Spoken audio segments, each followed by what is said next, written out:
ಆತ್ಮೀಯ ಬಂಧುಗಳೇ, ಭಗವಂತನ ನುಡಿಗಳು. ಇವತ್ತು ಭಗವಂತನ ಒಂದು ನುಡಿಯಿಂದ ಅಥವಾ ಒಂದು ವಿಷಯದಿಂದ ನಾವು ಏನು ತಿಳ್ಕೋಬಹುದು ಮತ್ತು ನಮ್ಮ ಜೀವನದಲ್ಲಿ ಅದನ್ನು ಹೇಗೆ ಅಳವಡಿಸ್ಕೊಳ್ಬಹುದು ಅನ್ನೋದನ್ನ ಒಂದು ಮಹಾಭಾರತದ ಘಟನೆಯಿಂದ ನಾವು ತಿಳ್ಕೊಳ್ಳುವಂಥ ಪ್ರಯತ್ನ ಮಾಡೋಣ.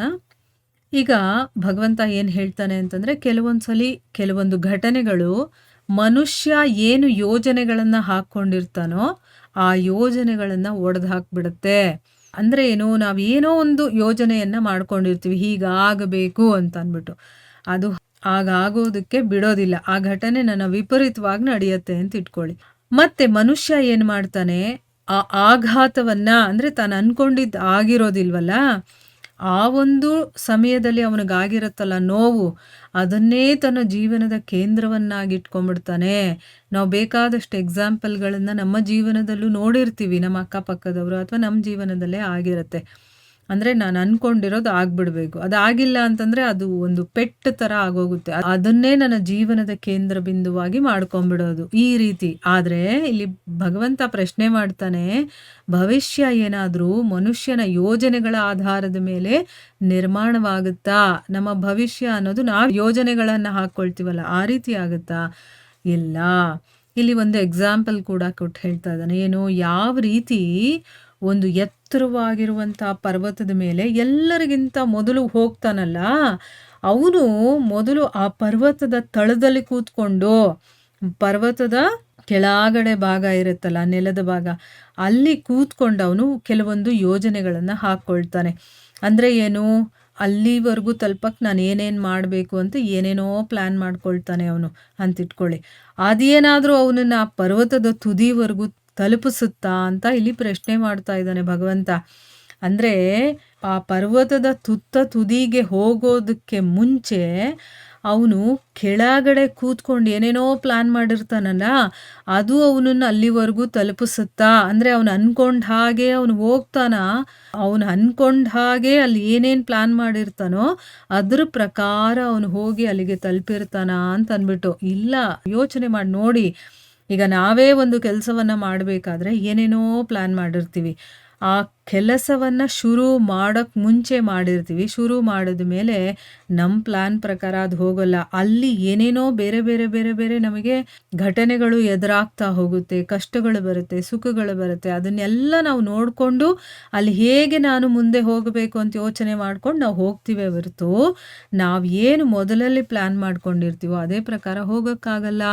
ಈಗ ಇಲ್ಲೂ ಅಷ್ಟೇ, ಯಾವುದಾದ್ರೂ ಒಬ್ಬ ಮನುಷ್ಯ ಅವನು ಮೇಲಕ್ಕೆ ಹೋಗಬೇಕು ಅಂತ ಅವನು ಡಿಸೈಡ್ ಮಾಡ್ಕೊಂಡಿರ್ತಾನೋ, ಹೋಗ್ತಾ ಹೋಗ್ತಾ ಅಂದರೆ ಎತ್ತರಕ್ಕೆ ಏರ್ತಾ ಅಲ್ಲಿ ಅವನಿಗೆ ಹೊಸ ಹೊಸ ಕಷ್ಟಗಳು ಬರುತ್ತೆ, ಹೊಸ ಹೊಸ ಪರೀಕ್ಷೆಗಳು ಬರುತ್ತೆ, ತೊಂದರೆಗಳು ಬರುತ್ತೆ, ವಿರೋಧಗಳು ಅವಿರೋಧಗಳು ಏನೇನೋ ಸಿಗ್ತಾ ಹೋಗುತ್ತೆ.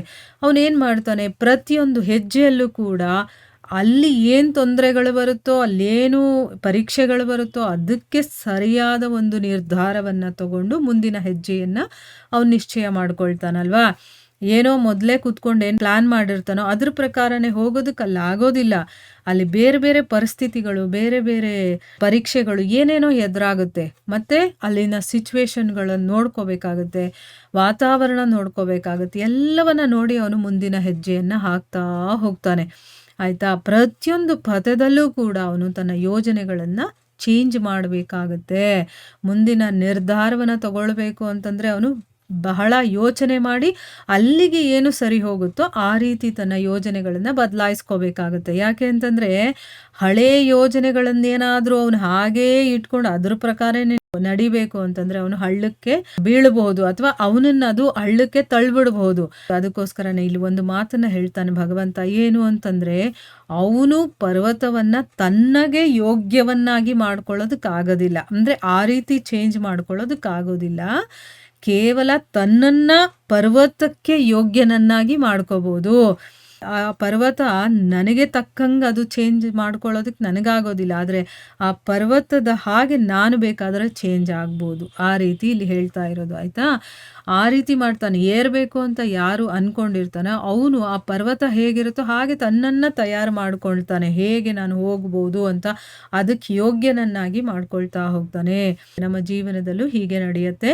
ಯಾವಾಗ ಮನುಷ್ಯ ಜೀವನದಲ್ಲಿ ಒಂದು ಸವಾಲನ್ನ, ಒಂದು ಅವರೋಧವನ್ನ, ಅಂತಂದ್ರೆ ಏನು, ನನಗಾಗದೆ ಇರೋದನ್ನ ತನ್ನ ಜೀವನದ ಕೇಂದ್ರವನ್ನಾಗಿ ಮಾಡ್ಕೊಳ್ತಾನೋ, ತನ್ನ ಜೀವನದ ವೇಗವನ್ನೇ ತಡೆದುಕೊಳ್ತಾನೋ, ಅಂದ್ರೆ ಏನು, ಈಗ ಏನೋ ಒಂದು ನನಗಿಷ್ಟ ಆಗದೆ ಇರುವಂಥ ಘಟನೆ ನಡೆದು ಹೋಗಿರುತ್ತೆ, ಅದನ್ನೇ ಮನಸ್ಸಲ್ಲಿ ಇಟ್ಕೊಂಡು ಅದನ್ನೇ ಕೇಂದ್ರವನ್ನಾಗಿ ಮಾಡ್ಕೋಬಾರ್ದು. ಆಗೇನಾಗುತ್ತೆ, ತನ್ನ ಜೀವನ ಮುಂದಕ್ಕೆ ಹೋಗೋದು ನಿಂತು ಹೋಗುತ್ತೆ, ಆಯ್ತಾ. ಆಗ ಅವನು ತನ್ನ ಜೀವನದಲ್ಲಿ ಸಫಲತೆಯನ್ನು ಪಡೆಯೋದಿಲ್ಲ, ಮತ್ತು ಸುಖ ಶಾಂತಿ ಇದನ್ನು ಕೂಡ ಪಡ್ಕೊಳ್ಳೋದಿಲ್ಲ.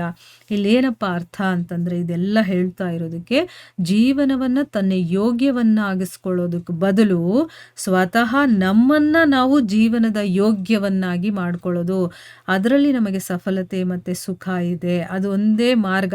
ನಮಗೆ ಸಫಲತೆ ಬೇಕು ಅಂದರೆ ಅದರಲ್ಲಿ ನಾನು ಪಾಸ್ ಆಗಬೇಕು, ನನಗೆ ಅದರಲ್ಲಿ ಜಯ ಸಿಗಬೇಕು, ಅಥವಾ ನನಗೆ ಸುಖ ಬೇಕು ಅಂತಂದರೆ ಇರೋದು ಒಂದೇ ಒಂದು ಮಾರ್ಗ. ಏನಪ್ಪ ಅಂತಂದರೆ, ಜೀವನ ನನ್ನ ತಕ್ಕಾಗಿರಬೇಕು ಅನ್ನೋದಕ್ಕೆ ಬದಲಾಗಿ ಜೀವನಕ್ಕೆ ನನ್ನನ್ನು ಯೋಗ್ಯನನ್ನಾಗಿ ಮಾಡ್ಕೊಳ್ಳೋದು. ಅದಕ್ಕೆ ತಕ್ಕಂಗೆ ನಾನು ಚೇಂಜ್ ಆಗಬೇಕು ಹೊರತು ನನಗೆ ತಕ್ಕಂಗೆ ಜೀವನ ಚೇಂಜ್ ಆಗೋದಕ್ಕೆ ಸಾಧ್ಯನೇ ಇಲ್ಲ. ನಾವು ಏನು ಬರುತ್ತೋ ಅದನ್ನು ಸ್ವೀಕಾರ ಮಾಡೋದನ್ನು ಕಲಿಬೇಕು. ಸರಿ, ಇದನ್ನು ನಾವು ನಮ್ಮ ಜೀವನದಲ್ಲಿ ಅಳವಡಿಸ್ಕೊಳ್ಬೇಕು, ಆಯಿತಾ. ಒಂದು ಘಟನೆಯನ್ನು ನಾವು ಮಹಾಭಾರತದಿಂದ ತಕ್ಕೊಂಡಾಗ ಅದರ ಬಗ್ಗೆ ಯೋಚನೆ ಮಾಡಿದಾಗ ನಮಗೆ ಗೊತ್ತಾಗುತ್ತೆ ನಾವು ಏನು ತಪ್ಪು ಮಾಡ್ತಾ ಇದ್ವಿ ಅಂತ. ಇದು ಅಂಬಾ ಅನ್ನುವಂತಹ ಒಬ್ಬ ಕಾಶಿರಾಜನ ಮಗಳಿರ್ತಾಳೆ. ಕಾಶಿರಾಜನಿಗೆ 3 ಜನ ಹೆಣ್ಮಕ್ಳು, ಅಂಬಾ, ಅಂಬಿಕಾ, ಅಂಬಾಲಿಕಾ ಅಂತಂದ್ಬಿಟ್ಟು. ಅದರಲ್ಲಿ ದೊಡ್ಡವಳು ಅಂಬಾ ಅಂತಂದ್ಬಿಟ್ಟು. ಅವಳೇನು ಮಾಡ್ತಾಳೆ, ಶಾಲ್ವರಾಜನನ್ನು ಪ್ರೀತಿಸ್ತಾ ಇರ್ತಾಳೆ. ಸ್ವಯಂವರದಲ್ಲಿ ಅವನನ್ನು ಕರೆಸಿ ಅವನನ್ನು ಮದುವೆ ಆಗಬೇಕು ಅಂತ ಅವಳು ಇಷ್ಟಪಟ್ಟಿರ್ತಾಳೆ. ಅಂದರೆ ಏನು, ಕಾಶಿರಾಜನ 3 ಮಕ್ಕಳಿಗೂ ಸ್ವಯಂವರವನ್ನು ಏರ್ಪಡಿಸ್ತಾನೆ. ಇವಳು ಆಲ್ರೆಡಿ ಶಾಲ್ವರಾಜನನ್ನು ಪ್ರೀತಿಸ್ತಾ ಇರೋದ್ರಿಂದ ಅಲ್ಲಿಗೆ ನೀನು ಬಾ, ನಾನು ನಿನ್ನನ್ನೇ ಮದುವೆ ಆಗ್ತೀನಿ ಅಂತ ಅವಳು ಮೊದಲೇ ಪ್ಲ್ಯಾನ್ ಮಾಡ್ಕೊಂಡಿರ್ತಾಳೆ.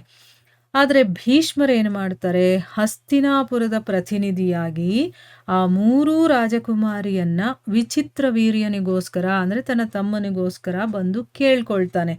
ಅಂದರೆ ವಿಚಿತ್ರ ವೀರ್ಯ ಅಲ್ಲಿಗೆ ಬರೋದಿಲ್ಲ ಸ್ವಯಂವರಕ್ಕೆ, ಆದರೆ ಅಲ್ಲಿ ಹಸ್ತಿನಾಪುರದ ಪ್ರತಿನಿಧಿಯಾಗಿ ಭೀಷ್ಮರು ಬರ್ತಾರೆ, ಆಯಿತಾ. ಈ 3 ಹೆಣ್ಣು ಮಕ್ಕಳನ್ನು ವಿಚಿತ್ರ ವೀರ್ಯನ, ಅಂದರೆ ನನ್ನ ತಮ್ಮನಿಗೋಸ್ಕರ ನೀವು ಕೊಡಬೇಕು ಅಂತ ಕೇಳ್ಕೊಳ್ಳೋಕೆ. ಯಾಕಂದರೆ ಭೀಷ್ಮರು ಪ್ರತಿಜ್ಞೆಯನ್ನು ಮಾಡಿರ್ತಾರೆ, ನಾನು ಬ್ರಹ್ಮಚಾರಿಯಾಗಿರ್ತೀನಿ ಅಂತಲ್ವ, ಅದಕ್ಕೋಸ್ಕರ.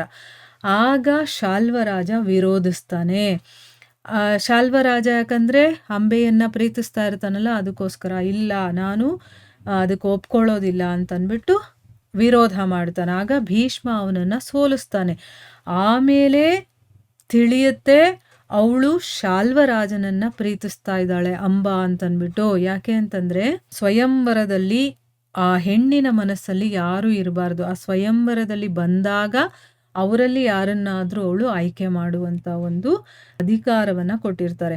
ಆದರೆ ಇವಳು ಮೋಸ ಮಾಡ್ದಂಗೆ ಆಯಿತು. ಯಾಕಂದರೆ ಮೊದಲೇ ಮನಸ್ಸಲ್ಲಿ ಯಾರನ್ನೋ ಇಟ್ಕೊಂಡಿದ್ದಾಳಲ್ವ. ಇದೆಲ್ಲ ಕೆಲವೊಂದು ಗಲಾಟೆಗಳು ಅಲ್ಲಿ ನಡೆಯುತ್ತೆ. ಕೊನೆಗೇನಾಗುತ್ತೆ, ಭೀಷ್ಮರು ಆಯಿತು, ಇವಳು ಶಾಲ್ವರಾಜನನ್ನು ಇಷ್ಟಪಡ್ತಾ ಇದ್ದಾಳಲ್ವ, ಅವಳು ಇಷ್ಟದಂತೆಯೇ ಅವನ ಜೊತೆನೇ ಅವಳು ಮದುವೆ ಆಗಲಿ, ಇನ್ನು 2 ರಾಜಕುಮಾರಿಯರು ಇರ್ತಾರಲ್ಲ ಅವರಿಬ್ಬರನ್ನು ಕರ್ಕೊಂಡು ಹೋಗ್ತಾನೆ ಅವನು. ಆದರೆ ಶಾಲ್ವರಾಜ ಏನು ಮಾಡ್ತಾನೆ, ಅಂಬೆಯನ್ನು ಸ್ವೀಕಾರ ಮಾಡೋದಿಲ್ಲ. ಅವನೇನು ಹೇಳ್ತಾನೆ, ನೀನು ಭೀಷ್ಮ ಗೆದ್ದಿರುವಂಥ ವಸ್ತು, ಅದಕ್ಕೋಸ್ಕರ ನಾನು ನಿನ್ನನ್ನು ಸ್ವೀಕಾರ ಮಾಡೋದಿಲ್ಲ ಅಂತ ಹೇಳಿಬಿಡ್ತಾನೆ. ಅಂಬೆಗೆ ಇವಾಗ ನನ್ನ ಜೀವನ ಎಲ್ಲ ವ್ಯರ್ಥ ಆಯಿತು, ಇದೆಲ್ಲ ಆಗಿದ್ದು ಭೀಷ್ಮರಿಂದಾನೆ ಅಂತಂದ್ಬಿಟ್ಟು ಅವಳು ಅಂದ್ಕೊಂಡು ಅವನ ಮೇಲೆ ಸೇಡು ತೀರಿಸ್ಕೊಳ್ಬೇಕು ಅಂತ ಅವಳು ಭೀಷ್ಮನ ಹತ್ರ ಬಂದು ನನ್ನನ್ನು ನೀನು ಮದುವೆ ಆಗಬೇಕು ಅಂತ ಕೇಳ್ಕೊಳ್ತಾಳೆ. ನೀನು ತಾನೇ ನನ್ನನ್ನು ಗೆದ್ದಿರೋದು, ಸೊ ನೀನೇ ನನ್ನನ್ನು ಮದುವೆ ಆಗಬೇಕು, ನಾನು ನಿನ್ನ ವಸ್ತು ಅಂತ ಅವನು ಕೂಡ ಹೇಳಿದ್ದಾನೆ ಅಂತಂದ್ಬಿಟ್ಟು ಹೇಳ್ತಾಳೆ. ಅದಕ್ಕೆ ಭೀಷ್ಮರೇನು ಹೇಳ್ತಾರೆ, ಇಲ್ಲ, ನಾನು ಆ ಜನ್ಮ ಬ್ರಹ್ಮಚರ್ಯದ ವ್ರತವನ್ನು ತೊಟ್ಟಿದ್ದೀನಿ, ಅದಕ್ಕೆ ನಾನು ಮದುವೆ ಆಗೋದಿಲ್ಲ ಅಂತಂದಾಗ ಅವಳು ನೋಡಿ ಆ ಘಟನೆಯನ್ನು ತನ್ನ ಮನಸ್ಸಲ್ಲಿ ಕೇಂದ್ರವನ್ನಾಗಿ ಇಟ್ಕೊಂಡ್ಬಿಟ್ಟಿದ್ದಾಳೆ. ಅವಳು ಮುಂದಕ್ಕೆ ಹೋಗ್ಬೋದಾಗಿತ್ತು, ಏನಾದರೂ ಒಂದು ನಿರ್ಧಾರ ಮಾಡಿ ಅದು ಜೀವನವನ್ನು ಸರಿ ಮಾಡ್ಕೋಬೋದಾಗಿತ್ತು. ಆದರೆ ಅವಳು ಇಲ್ಲ, ನಿನ್ನ ಆ ವ್ರತವನ್ನ ಮುರಿಯೋದಕ್ಕೆ ನಾನು ಬಂದಿದ್ದೀನಿ ಅಂತ ಹೇಳ್ತಾಳೆ. ಆಮೇಲೆ ಅವಳು ನನಗೆ ನ್ಯಾಯ ಸಿಗಲೇಬೇಕು, ಇಲ್ಲ ಅಂದರೆ ನಾನು ಒಪ್ಪೋದಿಲ್ಲ. ನಾನು ನಿನ್ನನ್ನೇ ಮದುವೆ ಆಗೋದು, ನೀನು ನನ್ನನ್ನು ಮದುವೆ ಆಗಲೇಬೇಕು ಅಂತ. ಆವಾಗ ಇಲ್ಲ, ನಾನು ಮದುವೆ ಆಗೋಕ್ಕಾಗಲ್ಲ, ನಿನಗೆ ನ್ಯಾಯ ಸಿಗಬೇಕಾಗಿರುವಂಥದ್ದು ಸರಿನೇ. ಆಯಿತು, ನನ್ನನ್ನು ಗೆಲ್ಲೋದಕ್ಕೆ ಈ ಒಂದು ಜಗತ್ತಲ್ಲಿ ಯಾರೂ ಬರೋದಿಲ್ಲ. ನನ್ನ ಮುಂದೆ ನಿಂತ್ಕೊಂಡು ಯುದ್ಧ ಮಾಡೋದಕ್ಕೆ ನನ್ನನ್ನು ಎದುರಿಸುವಂಥವ್ರು ಯಾರೂ ಇಲ್ಲ. ಆದರೆ ನನ್ನ ಗುರುಗಳಿಗೆ ನನಗೆ ಶಿಕ್ಷೆ ಕೊಡುವಷ್ಟು ಶಕ್ತಿ ಅವರಲ್ಲಿದೆ. ಅದಕ್ಕೋಸ್ಕರ ನೀನು ನನ್ನ ಗುರುಗಳಾದಂತಹ ಪರಶುರಾಮರ ಹತ್ರ ಹೋಗಿಬಿಟ್ಟು ನೀನು ಕೇಳು, ನಾನು ಮಾಡಿದ್ದು ತಪ್ಪೇ ಆಗಿದ್ದರೆ ಅವರು ನನಗೆ ಶಿಕ್ಷೆ ಕೊಟ್ಟರೆ ನಾನು ಹಾಗೆ ನಡ್ಕೊಳ್ತೀನಿ ಅಂತ ಹೇಳ್ತಾರೆ. ನನ್ನ ಗುರುಗಳಿಗೆ ಮಾತ್ರ ನನಗೆ ಶಿಕ್ಷಿಸೋದಕ್ಕೆ ಸಾಧ್ಯವಾಗೋದು. ಇನ್ಯಾರೂ ನನ್ನ ಮುಂದೆ ಬಂದು ನಿಂತ್ಕೊಂಡು ಯುದ್ಧ ಮಾಡುವಷ್ಟು ಅವರಿಗೆ ಧೈರ್ಯನೂ ಇಲ್ಲ, ಅವ್ರಿಗೆ ಅಷ್ಟೊಂದು ಶಕ್ತಿ ಸಾಮರ್ಥ್ಯನೂ ಇಲ್ಲ ಅಂತ ಹೇಳಿದಾಗ ಅವಳು ಗುರುಗಳನ್ನು ಹುಡ್ಕೊಂಡು ಹೋಗ್ತಾಳೆ. ಅವಳು ಬಿಡೋದೇ ಇಲ್ಲ. ಯಾಕೆ, ಈಗ ಅವಳ ಜೀವನದ ಕೇಂದ್ರ ಆ ಘಟನೆ ಆಗ್ಬಿಟ್ಟಿದೆ ಆಯಿತಾ. ಆ ಸೇಡ್ ಅನ್ನೋದು ನಾನು ತೀರಿಸ್ಕೊಳ್ಳೇಬೇಕು ಅಂತ ಅವಳು ಮನಸ್ಸು ಮಾಡಿಬಿಟ್ಟಿದ್ದಾಳೆ. ಅದರಿಂದ ಅವಳಿಗೆ ಜೀವನದಲ್ಲಿ ಶಾಂತಿ ನೆಮ್ಮದಿ ಎಲ್ಲ ಕಳೆದು ಹೋಗಿದೆ. ಅವಳು ಆ ಸೇಡನ್ನು ತೀರಿಸ್ಕೊಳ್ಳೋದಕ್ಕೋಸ್ಕರ ಅವಳು ಏನು ಬೇಕಾದರೂ ಮಾಡೋದಕ್ಕೆ ತಯಾರಾಗ್ಬಿಟ್ಟಿದ್ದಾಳೆ. ಆ ಗುರುಗಳನ್ನು ಹುಡ್ಕೊಂಡು ಹೋಗಿ ಅವ್ರನ್ನ ಕೇಳಿದಾಗ ಅವ್ರೇನು ಹೇಳ್ತಾರೆ ಗೊತ್ತಾ, ಸಮುದ್ರ ತೀರವನ್ನು ಬೇಕಾದರೂ ಕೂಡ ಮುರಿಯತ್ತೆ. ಈಗ ನೋಡಿ, ಸಮುದ್ರ ದಾಟ್ ಹೋಗೋದಿಲ್ಲ, ಆದರೂ ಕೂಡ ಅದು ಮುರಿಬೋದು, ಆದರೆ ಭೀಷ್ಮ ಅಧರ್ಮವನ್ನು ಮಾಡೋದಿಲ್ಲ. ಆಮೇಲೆ ಇನ್ನೂ ಏನು ಹೇಳ್ತಾರೆ, ಆಕಾಶದಲ್ಲಿ ಬೇಕಾದರೆ ರಂಧ್ರವಾಗಬಹುದು, ಆದರೆ ಭೀಷ್ಮನ ಚರಿತ್ರೆಯಲ್ಲಿ ದೋಷ ಅನ್ನೋದು ಯಾವತ್ತೂ ಆಗೋದಿಲ್ಲ ಅಂತ ಹೇಳ್ತಾರೆ. ಎಂತೆಂಥ ಮಾತುಗಳನ್ನು ಆಡ್ತಾರೆ ನೋಡಿ. ಅವರಿಗೆ ಆ ಭೀಷ್ಮನ ಮೇಲೆ ಅಷ್ಟೊಂದು ವಿಶ್ವಾಸ ನಂಬಿಕೆ ಇದೆ ಆಯಿತಾ. ಭೀಷ್ಮನ ಚರಿತ್ರೆಯಲ್ಲಿ ಒಂದು ದೋಷ ಕೂಡ ಬರೋದಕ್ಕೆ ಸಾಧ್ಯ ಇಲ್ಲ. ನಿನ್ನ ಹೃದಯದಲ್ಲೇ ಹುಡುಕು, ನಿನ್ನನ್ನು ನೀನೇ ಪರೀಕ್ಷೆ ಮಾಡ್ಕೊ. ನಿನ್ನ ಯೋಚನೆ ಅಥವಾ ತಿಳ್ಕೊಳ್ಳೋದ್ರಲ್ಲಿ ಏನಾದರೂ ನೀನು ತಪ್ಪು ಮಾಡಿದ್ಯಾ ಅಂತ ನನಗೆ ಕಾಣಿಸುತ್ತೆ ಅಂತ ಹೇಳ್ತಾರೆ. ಅಂದರೆ ನೀನೇ ಕೂತ್ಕೊಂಡು ನೀನೇ ಹುಡುಕೊಂಡಾಗ ನೀನೇನಾದರೂ ತಪ್ಪು ಮಾಡಿರೋದು ನಿನಗೇ ಗೊತ್ತಾಗುತ್ತೆ. ಯಾಕಂದರೆ ಭೀಷ್ಮರಲ್ಲಿ ತಪ್ಪು ಹುಡುಕೋದಕ್ಕೆ ಸಾಧ್ಯನೇ ಇಲ್ಲ ಅಂತ ಹೇಳ್ತಾರೆ. 21 ಸಾರಿ ನಾನು ಕ್ಷತ್ರಿಯರನ್ನು ನಾಶ ಮಾಡಿದ್ದೀನಿ. ಅಂದರೆ ಏನು, ಅವರು ಮನಸ್ಸಲ್ಲಿ ಈ ಥರ ದ್ವೇಷ ಭಾವನೆ ಇಟ್ಕೊಂಡು 21 ಸರಿ ಕ್ಷತ್ರಿಯರನ್ನು ನಾಶ ಮಾಡ್ತಾರೆ. ಅಂದರೆ ಏನು, ಇದನ್ನೆಲ್ಲ ನಾಶ ಮಾಡಿ ಒಳ್ಳೆಯವರು ಈ ಜಗತ್ತಲ್ಲಿ ಇರಬೇಕು ಅಂತ. ಅದಕ್ಕೆ ಅವ್ರು ಹೇಳ್ತಾರೆ, ಅಷ್ಟು ಸರಿ ನಾನು ಇವರನ್ನೆಲ್ಲ ನಾಶ ಮಾಡಿದಾಗ ಕೊನೆಯಲ್ಲಿ ನನಗೆ ಸಿಕ್ಕ ಜ್ಞಾನ ಏನಪ್ಪ ಅಂತಂದರೆ, ಈ ಕಮಂಡಲ ಇದೆಯಲ್ಲ, ಇದನ್ನು ಉಲ್ಟಾ ಮಾಡೋದ್ರಿಂದ ಅದರ ಒಂದು ಖಾಲಿತನ ಇರುತ್ತಲ್ಲ, ಅಂದರೆ ರಿಕ್ತತೆ ಅಂತ ಹೇಳ್ತಾರೆ. ಅಂದರೆ ಅದರಲ್ಲಿ ಖಾಲಿ ಅಥವಾ ಅದನ್ನು ತುಂಬೋದಕ್ಕೆ ಸಾಧ್ಯ ಇಲ್ಲ. ಈಗ ಕಮಂಡಲವನ್ನು ಉಲ್ಟಾ ಮಾಡಿಬಿಟ್ರೆ ಕಮಂಡಲದಲ್ಲಿ ಖಾಲಿ ಜಾಗ ಇದೆಯಲ್ಲ, ಅದನ್ನು ತುಂಬೋದಕ್ಕೆ ಸಾಧ್ಯನಾ? ಇಲ್ಲ. ಅದ್ರ ಬದಲಿಗೆ ಅದರಲ್ಲಿ ನೀರನ್ನು ತುಂಬಬೇಕು, ಆಗ ಆ ಖಾಲಿತನ ಅನ್ನೋದು ದೂರ ಆಗುತ್ತೆ ಅನ್ನೋದು ನನಗೆ ಗೊತ್ತಾಯಿತು ಅಂತ ಹೇಳ್ತಾರೆ. ಅಂದರೆ ಏನು, ಈಗ ಕೆಟ್ಟ ಹೃದಯ ಇರೋರು, ಆಮೇಲೆ ಹಿಂಸೆ ಮಾಡೋರು, ಇವರನ್ನೆಲ್ಲ ನಾನು ಕೊಚ್ಚಾಕ್ತಾ ಹೋದೆ. 21 ಸರಿ ನಾನು ಕ್ಷತ್ರಿಯರನ್ನು ನಾಶ ಮಾಡಿದ್ದೀನಿ. ಅದರಿಂದ ಏನಾದರೂ ಒಳ್ಳೆಯದಾಯ್ತಾ? ಇಲ್ಲ. ಅದರ ಬದಲಾಗಿ ನನಗೇನು ಗೊತ್ತಾಯಿತು, ಅವ್ರ ಮನಸ್ಸಲ್ಲಿ, ಅವ್ರ ಹೃದಯದಲ್ಲಿ ಒಳ್ಳೆಯ ಒಂದು ಭಾವನೆ, ನ್ಯಾಯ ನೀತಿ ಅನ್ನೋದು ಏನು, ಅದನ್ನೆಲ್ಲ ನಾನು ಹೇಳಿಕೊಟ್ಟು ಅವ್ರ ಮನಸ್ಸನ್ನು ಚೇಂಜ್ ಮಾಡಬೇಕು, ಅವ್ರ ಹೃದಯವನ್ನು ಪರಿಶುದ್ಧ ಮಾಡಬೇಕು, ಆಗಲೇ ಇದು ದೂರ ಆಗೋದು ಅನ್ನೋದು ಗೊತ್ತಾಯಿತು. ಅಂದರೆ ಏನು, ಮನುಷ್ಯನ ಹೃದಯದಲ್ಲಿ ನ್ಯಾಯದ ಸ್ಥಾಪನೆ ಮಾಡೋದ್ರಿಂದ ಅನ್ಯಾಯ ದೂರ ಆಗುತ್ತೆ ಹೊರತು ಅನ್ಯಾಯ ಮಾಡೋರನ್ನೆಲ್ಲ ಕೊಚ್ಚಾಕ್ತಾ ಹೋದರೆ ಅನ್ಯಾಯ ಯಾವತ್ತೂ ದೂರ ಆಗೋದಿಲ್ಲ. ಹೃದಯ ಪರಿವರ್ತನೆಯನ್ನು ಮಾಡಬೇಕು. ಅದಕ್ಕೋಸ್ಕರನೇ ಈಗ ನಾನು ಧರ್ಮ ಮತ್ತು ನ್ಯಾಯದ ಸ್ಥಾಪನೆಗೋಸ್ಕರ ಯೋಗ್ಯ ವ್ಯಕ್ತಿಗಳಿಗೆ ನಾನು ಶಿಕ್ಷಣ ಕೊಡುವಂಥ ಕೆಲಸವನ್ನು ಮಾಡ್ತಾ ಇದ್ದೀನಿ ಅಂತ ಹೇಳ್ತಾರೆ. ನೋಡಿದ್ರೆ ಆ ಮನಸ್ಸನ್ನು ಪರಿಶುದ್ಧಗೊಳಿಸ್ಬೇಕು ಅಥವಾ ಅನ್ಯಾಯ ಇರೋದನ್ನ ದೂರ ಮಾಡೋದು ಹೇಗೆ ಅಂತಂದರೆ ನ್ಯಾಯದ ಸ್ಥಾಪನೆ ಮಾಡಬೇಕು. ಅವ್ರಿಗೆ ಹೇಳ್ಕೊಡ್ಬೇಕು, ಧರ್ಮ, ನ್ಯಾಯ, ನೀತಿ, ಒಳ್ಳೆಯದು ಏನು ಅನ್ನೋದನ್ನು ಹೇಳ್ಕೊಡ್ತಾ ಹೋಗಿ ಅವ್ರ ಮನಸ್ಸು ಪರಿವರ್ತನೆ ಮಾಡಬೇಕೇ ಹೊರತು ಅವರನ್ನೇ ನಾಶ ಮಾಡ್ತಾ ಹೋದರೆ ಅದು ಯಾವತ್ತಿಗೂ ಸಾಧ್ಯ ಇಲ್ಲ ಅನ್ನೋದು ನನಗೆ ಗೊತ್ತಾಯಿತು ಅಂತಂದ್ಬಿಟ್ಟು ಅವ್ರು ಹೇಳ್ತಾರೆ. ಅಂದರೆ ಈ ಒಂದು ಘಟನೆಯಿಂದ ನಮಗೇನು ಗೊತ್ತಾಗುತ್ತೆ ಅಂತಂದರೆ, ಆ ಅಂಬೆ ಅನ್ನೋಳು ಒಂದು ಘಟನೆ ತನಗೆ ವಿರೋಧವಾಗಿ ನಡೀತು ಅಂತ ಅದನ್ನೇ ಮನಸ್ಸಲ್ಲಿಟ್ಕೊಂಡು ಅವಳಿಗೆ ಮನಃಶಾಂತಿನೂ ಇಲ್ಲದೆ ಎಲ್ಲ ಕಡೆ ಅಲಿತಾ ಎಲ್ಲೆಲ್ಲೋ ಓಡಾಡ್ಕೊಂಡು ಏನೇನೋ ಅವಸ್ಥೆ ಪಡ್ತಾ ಇದ್ದಾಳೆ ನೋಡಿ. ಆ ಜೀವನ ನಮಗೇನು ಕೊಡುತ್ತೋ ಅದನ್ನು ಸ್ವೀಕಾರ ಮಾಡ್ಕೊಳ್ತಾ ಮುಂದೆ ಹೋಗ್ತಾ ಇರಬೇಕೇ ಹೊರತು ಈ ರೀತಿ ಮಾಡಬಾರ್ದು. ನಮ್ಮ ಜೀವನದಲ್ಲೂ ಬೇಕಾದಷ್ಟು ಇಂಥ ಘಟನೆಗಳು ನಡೆದಿರುತ್ತೆ.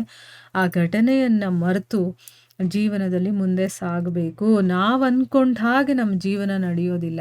ಅದು ಹೇಗೆ ಬರುತ್ತೋ ಹಾಗೆ ಸ್ವೀಕಾರ ಮಾಡಿ ನಮ್ಮನ್ನು ಅದಕ್ಕೆ ತಕ್ಕಂಗೆ ನಾವು ಉಪಯೋಗ ಮಾಡಿಕೊಂಡು ಅದನ್ನು ಒಂದು ಉನ್ನತ ಮಟ್ಟಕ್ಕೆ ಹೆಂಗೆ ಕರ್ಕೊಂಡೋಗ್ಬೇಕು ಆ ರೀತಿ ನಾವು ಯೋಚನೆ ಮಾಡಬೇಕು. ನೋಡಿ, ಇವತ್ತು ಭಗವಂತನ ನುಡಿ ಎಷ್ಟು ಸುಂದರವಾಗಿದೆ ಅಂತಂದರೆ, ನಮ್ಮ ಜೀವನದಲ್ಲಿ ಏನು ಬರುತ್ತೋ ಅದನ್ನು ಹೇಗೆ ಸ್ವೀಕಾರ ಮಾಡಬೇಕು ಮತ್ತು ಅದರಿಂದನೂ ಕೂಡ ಅದನ್ನು ಒಪ್ಕೊಂಡು ಅದರಲ್ಲಿ ನಾನು ಉನ್ನತ ಮಟ್ಟಕ್ಕೆ ಹೇಗೆ ಇರಬೇಕು ಅನ್ನೋದನ್ನು ನಾವು ಯೋಚನೆ ಮಾಡಿಕೊಂಡೆ ಚೆನ್ನಾಗಿರುತ್ತೆ. ನಾವು ಸುಖವಾಗೂ ಇರ್ತೀವಿ, ನಮ್ಮ ಜೀವನ ಚೆನ್ನಾಗೂ ನಡೆಯುತ್ತೆ.